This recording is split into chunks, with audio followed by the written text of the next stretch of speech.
आपका WhatsApp use करते हैं आप? 2 फैक्टर ऑथेंटिकेटेड है या नहीं है? हाँ है। पक्का? हाँ। तो मैं बताता हूं कि कई लोग 99% लोगों का नहीं होगा व्हाट्सएप 2 फैक्टर ऑथेंटिकेशन। तो पिछली दिवाली के पहले गुड़गांव के अंदर करीब 40-50 डॉक्टर्स का व्हाट्सएप हैक हुआ, और जो ट्रिक थी ओटीपी उड़ाने की वो एक बता रहा हूं मैं क्या, क्योंकि 2 फैक्टर ऑथेंटिकेटेड नहीं होता तो बड़े आराम से व्हाट्सएप हैक हो जाता है। तो जिन लोगों का भी व्हाट्सएप 2 फैक्टर ऑथेंटिकेटेड नहीं है वो ये मान के चलें कि वो हैक्ड है, क्योंकि कभी भी ओटीपी उड़ जाएगा और निकल जाएगा व्हाट्सएप। और जब व्हाट्सएप हैक होता है ना तो लोग घबरा जाते हैं, मुझे फोन आते हैं बड़े बड़े लोगों के, सर व्हाट्सएप गया, मुझे एक एडिशनल चीफ सेक्रेटरी के आया स्टेट से रात के 11 बजे, सर मेरा व्हाट्सएप चला गया है और प्लीज़ मैं तो। अब होता क्या है यदि आपका व्हाट्सएप हैक हो जाए तो 7 दिन लगते हैं रिकवरी में, क्योंकि सामने वाला उस पर 2 फैक्टर डाल देता है और उसको रीसेट होने में व्हाट्सएप की पॉलिसी है कि दे टेक 7 डेज। तो मैंने कहा सर ये तो 7 दिन अरे नहीं यार उसमें तो सीएम साहब की स्पीचेस हैं। मैंने कहा सीएम साहब की स्पीचेस नहीं है, कुछ और है, लेकिन मैं कराता हूं। तो फिर हमने वो नोडल को फोन किया, प्रोसेस किया, 1-2 घंटे में रिकवर कराया। लेकिन किसी के संग भी होता है तो प्रेशर उतना ही होता है कि यार ये कैसे गया तो गया, बहुत सारी चीज चलेगी। तो इसलिए 2 फैक्टर कर लें, और वो करना बड़ा आसान है। सेटिंग्स में जाएं, उसमें एक ऑप्शन आएगा अकाउंट्स करके, अकाउंट्स को क्लिक करेंगे तो तीसरा या चौथा ऑप्शन है 2 step verification. Click on it, it will ask you 6 digit code. वो जो 6 डिजिट का कोड है वो आपका डेट ऑफ बर्थ नहीं होना चाहिए, वो कुछ और होना चाहिए। लोग नॉर्मली डिफॉल्ट 6 डिजिट का कोड डेट ऑफ बर्थ डाल देते हैं, क्योंकि वो तो मुझे पता है आपका। जब तक वो 6 डिजिट का कोड किसी को नहीं शेयर किया आपके व्हाट्सएप में कोई घुस नहीं सकता। इट्स सेफ, भले ओटीपी चला जाए, भाई फोन चला जाए, भले कुछ हो जाए। तो इतना सा सेटिंग कर लें। अभी हैक हुआ कैसे? डॉक्टर्स को कॉल आया कि हम दिवाली का गिफ्ट भेजना चाह रहे हैं, और तो बोले हाँ भेज दीजिए, उनको आते रहते हैं। बोले नहीं इस बार हम कुछ ज्वेलरी भेज रहे हैं और उसमें टैक्सेशन का इशू है तो परमिशन चाहिए आपकी, इज इट ओके? हाँ भेज दीजिए। वैसे ऐसे तो ना परमिशन दी जाएगी, तो ऐसे तो कोई भी किसी की परमिशन रिकॉर्ड कर लेगा। तो सर्वर से एक मैसेज आएगा, उसमें एक कोड होगा, उसको डायल कर दीजिएगा तो सर्वर पर परमिशन रिकॉर्ड हो जाएगी। बोले ठीक है। सर्वर से एक कोड आया, उसमें कोड लिखा था *62* मोबाइल नंबर हैश, या *401* मोबाइल नंबर हैश, या *21* मोबाइल नंबर हैश। 3 कोड होते हैं, एयरटेल, वोडाफोन और रिलायंस के लिए बता रहा हूँ। उन्होंने वो डायल कर दिया। जैसे वो डायल करोगे तो आपकी कॉल कंडीशनली क्रिमिनल को फॉरवर्ड हो जाएगी। मतलब आपको जितनी कॉल आ रही हैं वो चली जाएंगी क्रिमिनल के पास, तो ओटीपी भी जाएगा। अब वो या तो आपको बिजी कर देगा, या जब आप बिजी होगे, सो रहे हो, या ओटी में हो, या ऑफिस में हो, पॉडकास्ट रिकॉर्ड कर रहे हो, उस समय ओटीपी मंगाएगा और वो सारे जाएंगे। तो कुछ भी व्हाट्सएप हैक करेगा, उसका बैंक भी हैक कर सकता है वो। तो एक बार ओटीपी का कंट्रोल आ गया तो फॉरगेट पासवर्ड करके वो कुछ भी कर लेगा। तीसरा तरीका, ई-सिम यूज करते हैं आप? नहीं। पकड़े गए। यहीं से हैक होगा मामला। क्यों, कैसे? मैं आपका ई-सिम क्रिएट करा सकता हूँ।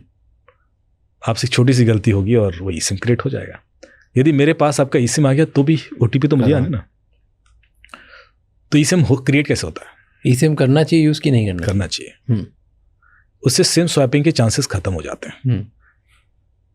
जैसे सिम स्वैपिंग कैसे होती है, मेरे पास जैसे केसेस आए कि आप किसी ने चार्जिंग पर फोन लगा दिया और 2 मिनट के लिए इधर हो गया, और किसी ने सिम स्वैप कर दिया। और वो सिम स्वैप जो करेगा ना, दूसरा सिम जो डालेगा उसमें भी इंटरनेट एक्सेस होगा, नंबर दूसरा है, इंटरनेट एक्सेस होगा। तो आपको 10-15 दिन तक पता ही नहीं पड़ता कि आपका सिम स्वैप हो गया है, बिकॉज आपका व्हाट्सएप चल रहा है, आपका सब कुछ चल रहा है, सोशल मीडिया चल रहा है। फोन कैसे करती है? और आपको जो कॉल आते हैं वो यदि आप नॉर्मल कॉल नहीं उठा रहे हो तो आपको व्हाट्सएप पे कॉल कर देता है आदमी। आप किसी को कॉल कर रहे हो, उसने नहीं उठाया तो आप भी व्हाट्सएप पे कॉल कर देते हो। So practically you don't realise for a very long period that आपका सिम चला गया, और आपको अलर्ट भी नहीं आते ट्रांजेक्शन के, तो आपका पैसा भी निकल रहा होता है। ये थोड़ा डिफिकल्ट है, मतलब ये तो पता चल जाएगा लोगों को। कैसे नंबर मैं फ़ोन करूंगा, जैसे आपको फ़ोन किया तो आप अननोन नंबर देख के या तो उठाओगे, नहीं उठाओगे तो बोले राज तो इससे क्यों फ़ोन कर रहा? नहीं बताते लोग।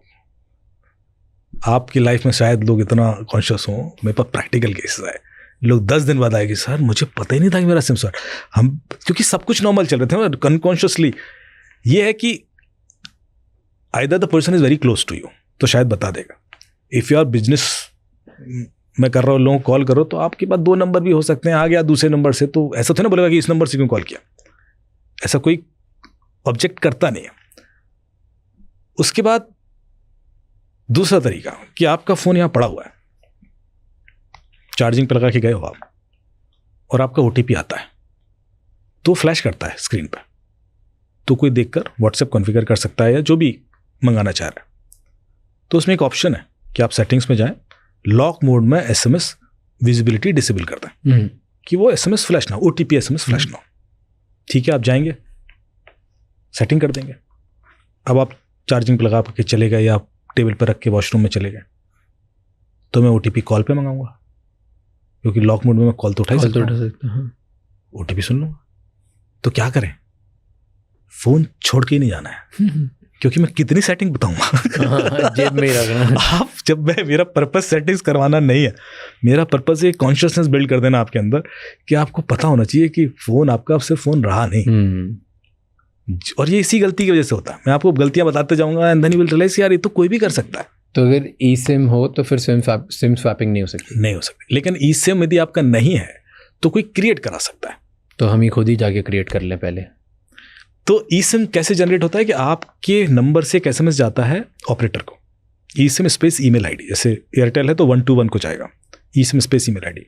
फिर वहाँ से एक रिस्पॉन्स आता है आपको कि we have received your eSIM request blah blah blah blah blah, if it is a genuine request, तो आप 1 रिप्लाई करते हैं, 1 लिख कर उसको रिप्लाई करें।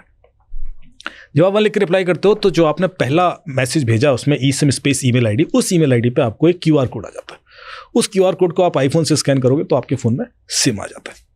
अब आईफोन में एक ही सिम स्लॉट होता है तो उसमें आप 2 सिम रख सकते हैं, फिर एक फिजिकल सिम भी रख सकते हैं। अब इसको क्रिमिनल कैसे मिसयूज़ करेगा, वो पहला जो SMS है आपका वो खुद भेज देगा स्पूफ करके। आपके नंबर से SMS तो भेजा जा सकता है, सर्वर से रिस्पॉन्स आएगा, वो आप ही को आएगा। मैं आपके नंबर से SMS भेज तो सकता हूँ, रिसीव नहीं कर सकता।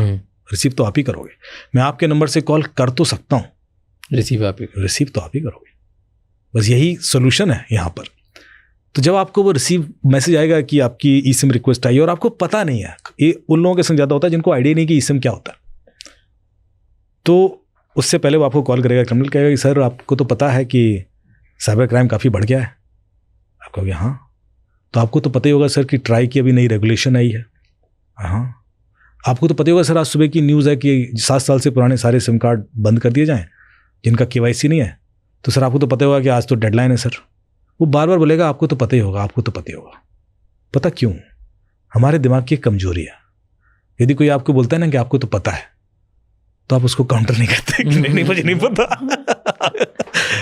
जितने गवर्नमेंट ऑफिसर्स हैं ना, ब्यूरोक्रेट्स, जब उनके यहाँ कोई माल बेचने जाता है ना, ऐसे उसको सर आपको तो सब पता है, आपको क्या सिखाना सर, आप तो चुपचाप, उनको कुछ नहीं पता होता, लेकिन दे नेवर डिनाई। तो उस चक्कर में आप उसको काउंटर नहीं करते हो, कहते सर तो आप थोड़ा पैनिक हो जाते हो, अरे ऐसे कैसे KYC मतलब अभी कैसे करा दूं मैं? अरे कुछ नहीं करना है सर, आपको तो पता है, सिंपल है, आजकल तो सब ऑटोमेटिक हो जाता है। सर्वर से एक मैसेज आएगा, उसको 1 लिख के भेज देना, हो गया KYC सर। हमें ये तो पता करना है कि आप एक्टिव हो कि नहीं। हाँ ये सिंपल है। तो मैसेज आया, उस पर सिम eSIM कुछ लिखा हुआ है, आपको लग रहा है सिम से ही लेना देना है कुछ, आप ज़्यादा डिटेल में पढ़ोगे नहीं, 1 लिख के भेज दोगे, खत्म, वहाँ आ गया QR कोड, खेल खत्म हो गया। थैंक यू सो मच ये क्लिप एंड तक देखने के लिए। अगर आपको और भी ऐसी क्लिप्स देखनी है तो राज शमानी क्लिप्स चैनल को सब्सक्राइब कर लीजिए।